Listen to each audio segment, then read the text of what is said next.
and all of you who showed up tonight, and thank you so much for waiting in this hot, hot gym. I am so grateful that Governor and Mrs. Romney took the time to stop by Lake County on their trip all across this state. You know, it's been a long time since Illinois has mattered in a presidential Republican primary election.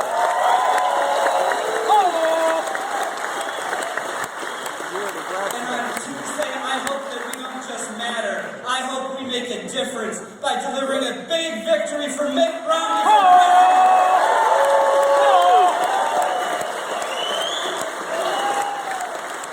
Now, this isn't just about what Illinois means for Mitt Romney. It's about what Mitt Romney means for Illinois. Absolutely.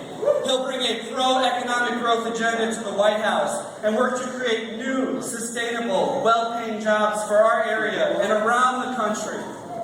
Most importantly, as president, Mitt Romney will bring a little Lake County common sense to the White House, where we already balance our budget, pay our bills, and maintain a AAA bond rating.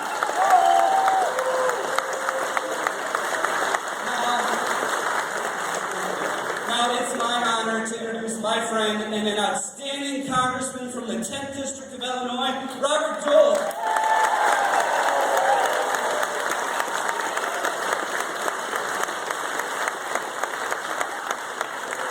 I want to thank each and every one of you for coming out this evening to welcome Mitt Romney to Lake County. We have an opportunity in this election. This election is going to be about the direction of our country. Do we take our country in the direction of a larger, more expansive federal government? No! I don't think so either. And I know Governor Romney doesn't think so. I think we need to go in the direction of individual liberty, free market economies, entrepreneurship, innovation.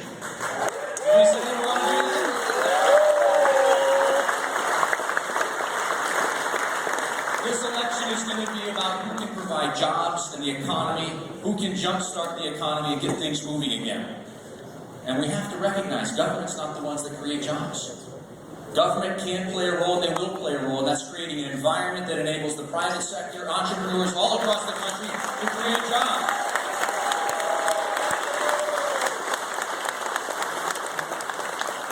There are a couple other critical components that are out there that I believe are critical for the American Compact. The American Compact, that is, that we leave our country better for the next generation than the ones we received from our parents and grandparents. Right? That is the American Compact that we believe in. We've got to change Washington.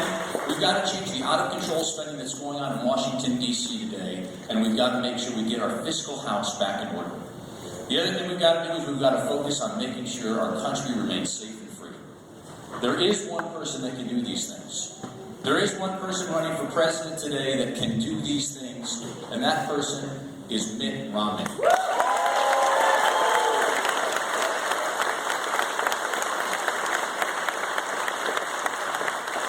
We're going to need your help. We're going to need your help because this is not over. The time for words are over. The time for action is now. We need you to get out. We need you to tell your friends. We need to tell your neighbors. We need to tell anybody that can get on the phone that this election is about the future of our country, and we need everybody to get behind the wagon and start pushing for Mitt Romney. And with that, I want to introduce my good friend, the chairman of Mitt Romney for president here in the state of Illinois, our treasurer, Dan Rutherford. Thank you. Thank you very much. How are you? Congressman, thank you. Aaron, thank you very much. I've had the chance to be in Lake County in this area, actually the last couple of weeks, quite a bit. And there's something about being this treasurer of the most financially stressed state in all of America. Okay, you don't always have a happy day when you get up. But I'll tell you what'll make us a really happy day is when we get ready to go and watch the inauguration for the next president of the United States.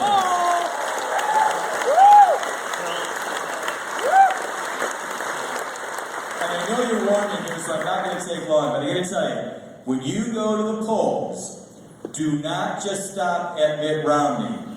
There are delegates to go to the National Convention and alternate delegates to go. The way we get our nominee is for you to vote for those men and women to be the #1 folks to go of the 54 in the state of Illinois. Will you do us a big favor? Vote for those delegates? Let me hear you. Let me hear you. I've had the chance now for actually a number of years to know Mitt and Romney and their family. Beyond all of the things that the congressman said and Aaron has said and you see on TV and all the wonderful things, what I can tell you, knowing them as personally as I do, they're genuinely sincere and caring people. A little side vignette, and I you know, this isn't all public out there, but I was riding in the car with them today, and you know what they were doing part of their time on the drive here? They were calling their kids. And they were talking to their grandkids.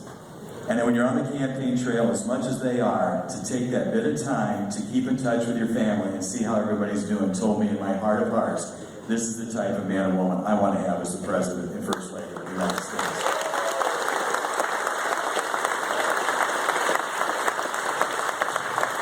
Now, here's the beauty of this. All of you thought you were coming here to see Mitt Romney, right? Well, you're going to get that, but you know what? We got an extra special treat, too. Ladies and gentlemen, would you welcome the next First Lady, Ann Romney, and Mitt Romney, President of the United States.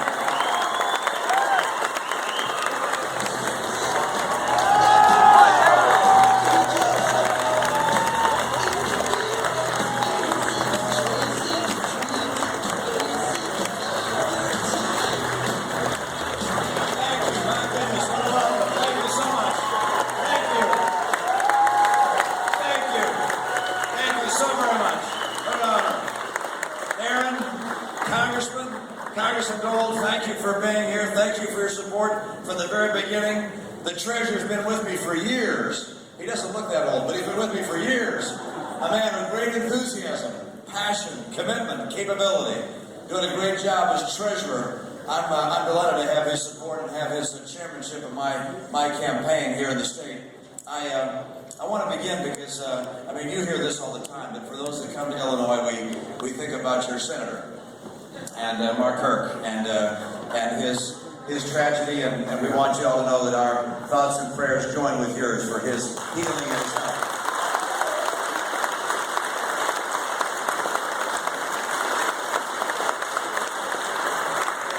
Now, Ann and I were just yesterday.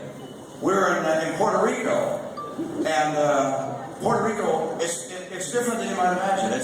It's a territory of about 4 million people.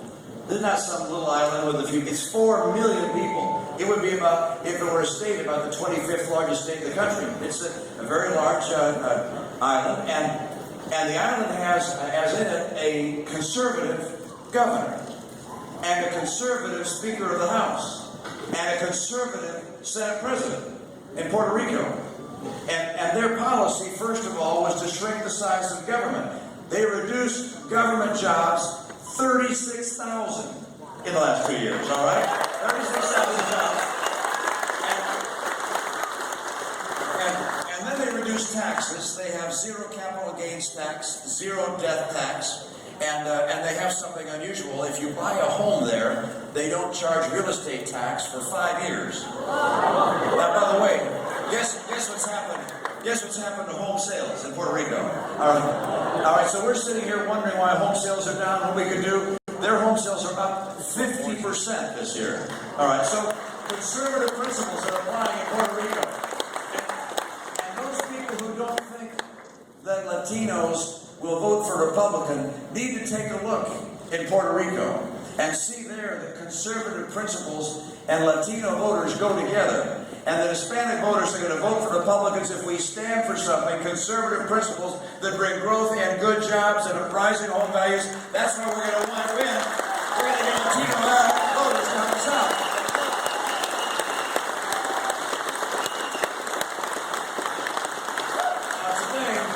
Now today the voters in Puerto Rico, by the way, just looked at the different candidates on our side of the aisle to decide which would perhaps most represent their feelings about the leadership for our party and the leadership for our nation. And they're only 20% of the votes in. And yet CNN has called it for me. And the reason they were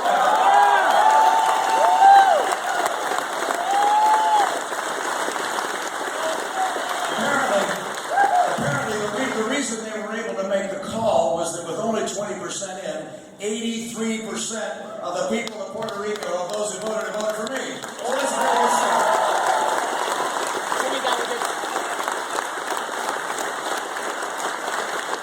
So I intend to become our nominee, and I intend to get Latino voters to vote for Republican and take back the White House. We're going to do that job.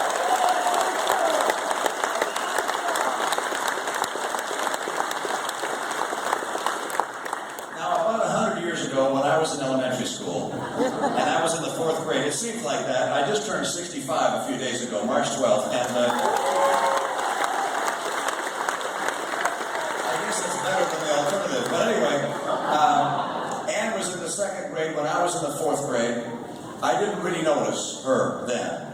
But when she became a sophomore in high school, I noticed. And we were at a party together. She came with someone else. I went to him and I said, I live closer to Anne than you do. Can I give her a ride home for you? And he said yes, and we've been going steady ever since. My sweetheart, Anne Romney.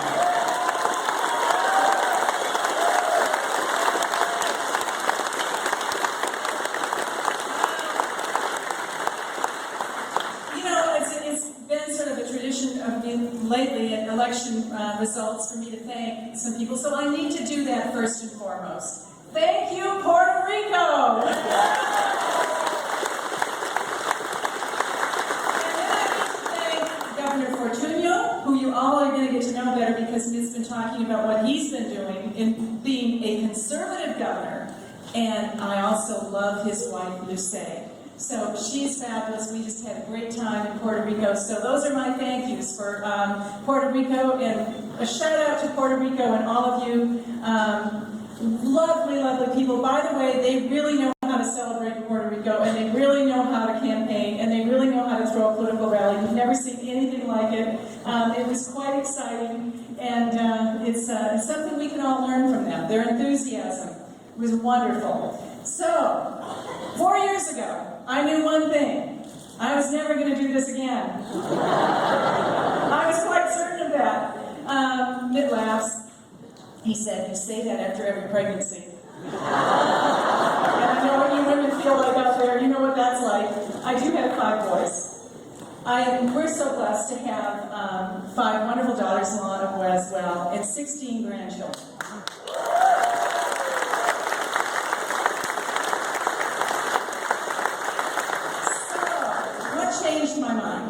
What changed my mind is what's bringing all of you out here tonight.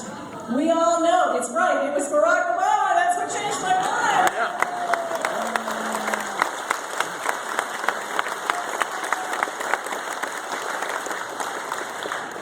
We all love this country.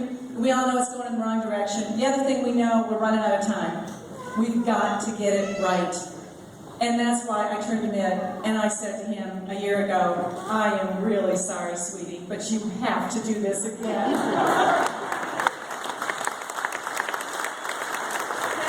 Having been through this, I know it's difficult. And I did know that. I knew, I went in with my eyes wide open. But the other thing I've learned is not to take it personally. And recognize at the end of the day, we Republicans are all going to come together and we're going to all unite because we have a community organizer that's going to unite us, and his name is Barack Obama. So we have some work to do. We have some votes we have to have you all get out and vote. But we need to send a message that it's time to coalesce. It's time to come together. It's time for us to get behind one candidate and get the job done so we can move on to the next job, which is bringing us one step closer to defeating Barack Obama.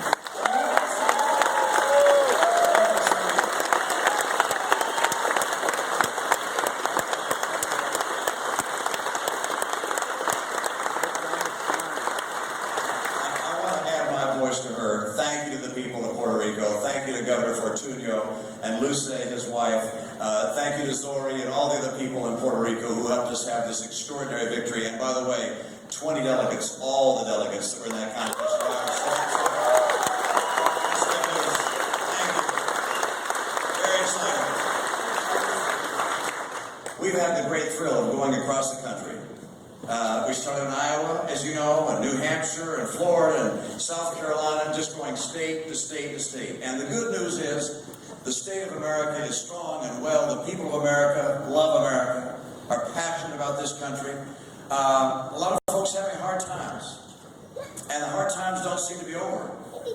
With the economy looking like it's getting a little better on the employment front, gasoline's getting a lot worse. And incomes aren't rising. Incomes are down 10% in the last 4 years, the median income is. Imagine that. At the same time, gasoline prices have doubled under this president. Doubled. And, he said if he were elected, he was going to cut the deficit in half. How's that worked out? He's doubled the deficit, not cut it in half. And he also said that he was going to give a tax break to middle-income taxpayers. Where's that? We haven't seen that either. He said that if he could not turn around the economy in the first 3 years he was in office, he'd be looking at a one-term proposition. We're here to collect.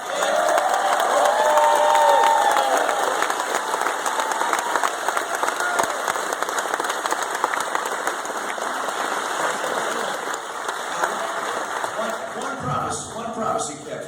He was told that gasoline prices had gone up, and he said, well, I likely to go up gradually. And then he once said that his energy policy would result in energy costs skyrocketing. And so he put in place, I call him the gas hike trio. 3 people, the Secretary of the Interior, the Secretary of Energy, and the Administrator of the EPA, and together they've been doing things that have driven prices higher. They haven't been giving leases out. They haven't been making it easier to drill for oil, to get our coal out of the ground, to get natural gas into the marketplace. And the result is we've seen higher energy prices and people are suffering. And so my view is that it's time to replace the gas hike trio and to finally get a president who will lead this country to sustainability, lower prices, and money staying here in the U.S.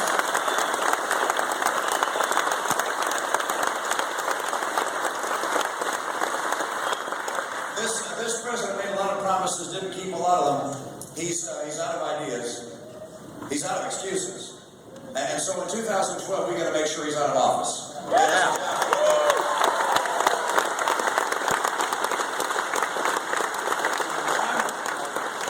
I'm going to offer a few thoughts, and then turn to you for questions you might have. This is kind of a big room for questions, but nonetheless, we'll take some questions, mostly for the people that are sort of here close, because back there, well, you're way in the distance, but it's almost way back there. How you guys doing? Good. There are another 300 people outside. Special hello to them. The fire marshal said that's enough in here. And any more heat in here, we'd spontaneously combust. So just a couple of things. This is an election, and I've said this time and again, about the soul of America. What kind of nation we're going to be.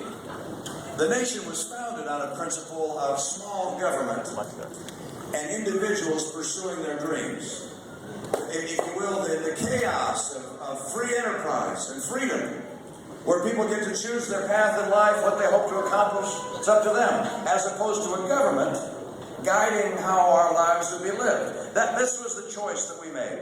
And by the way, that choice led us not just to surpassing the economic vitality of the nation or two from which many of us sprung, but we have outperformed all of Europe combined. This is an amazing story of what America's principles have led to. But there is today a stream of thought in Washington that government can do a better job guiding our lives and guiding our economy than can free people pursuing their own dreams and free markets choosing with an invisible hand the course of our economy. They want the heavy hand of government to replace the invisible hand of the free enterprise and the free market system. That won't work. And so you look at the choices we have. On the one hand, you have a president who, if he is reelected, will without question continue to mount trillion-dollar deficits. And where that will lead is Greece. That will lead to exploding interest rates at some point and a crisis of unimaginable consequence. What I will do instead is I will cut federal spending, I will cap federal spending, and I will finally get us to a balanced budget.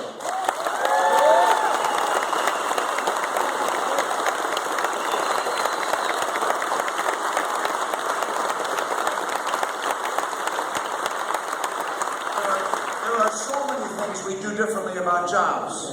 from energy and trade and cracking down on China and regulation. There are a whole series of things. Let me mention one in particular. The president wants to raise taxes, the marginal tax rate, from 35% to 40%. And by the way, that tax rate is the tax rate paid by a lot of small businesses. Do you realize what percent of America's workforce, the non-government workforce, works in businesses taxed at the individual level? 54% of Americans in the private sector work in businesses taxed as individuals. So when he raises that tax rate from 35% to 40%, he crushes small business. And business, less able to thrive and invest, hires fewer people and pays less money. What he is doing will slow down the economy and make it harder to create jobs. My plan instead is to cut the marginal rate for every American by 20% so that we can finally get Americans being hired again back into good jobs.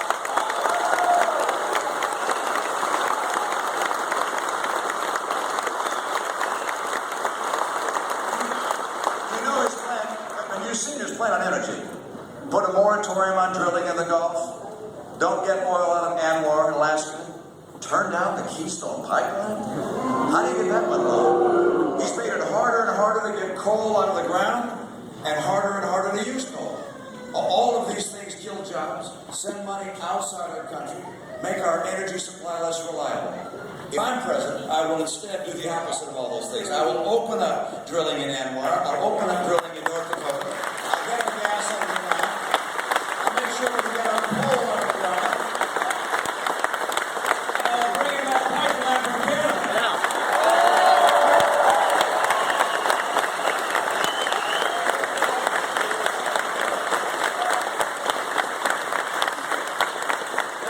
There's such a difference between us.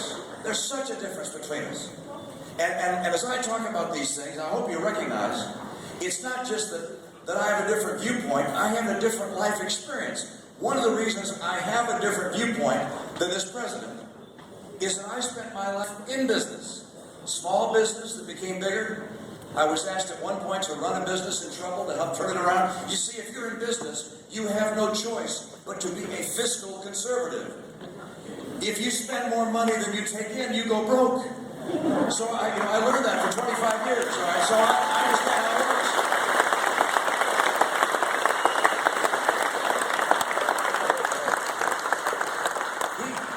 He was a legislator in Illinois, where I understand if you don't spend more money than you take in, you don't get reelected, right? So it's a very different life experience. He's an economy lightweight. He just doesn't understand the economy because he hasn't worked the economy. I think to understand the economy at a fundamental level, if we're going to negotiate with China, for instance, over trade policies, then it helps to have actually done some work in business and to know what the impact of those policies will be. I do. I know how that's done. I didn't learn about the economy in a subcommittee of Congress. I learned about the economy on the streets of American business and in the free marketplace and trading around the world. By the way, we're not going to be successful in replacing an economy lightweight if we choose an economy lightweight to be our nominee.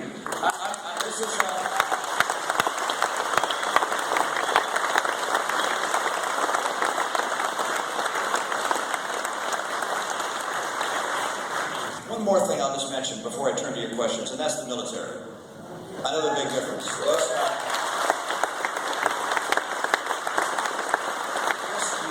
This president has embarked on a course to cut the military by about $1 trillion over a 10-year period. I mean, it's interesting. The only place he's willing to cut is our national security.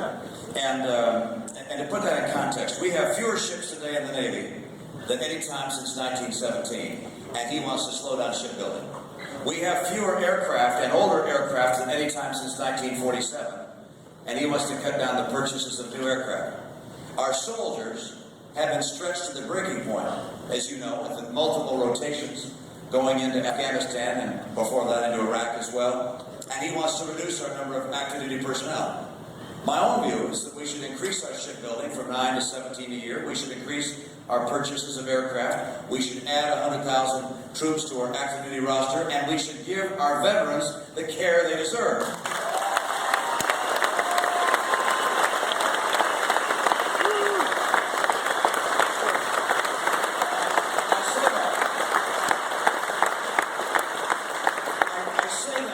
by the way, not just because I want to be able to win wars. Of course, we want the capacity to win a war if we were ever in a war. But I say that because a strong military, a clearly superior military, is the best ally for peace. Because a strong military convinces other people never to test us. That's why I want a strong, overwhelmingly strong military.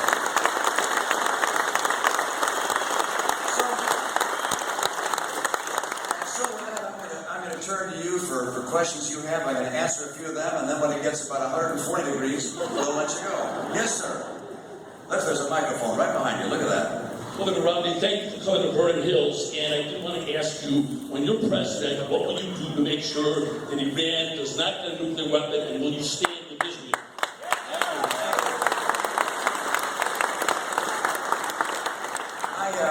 I hope everyone understands just what's at stake here. We've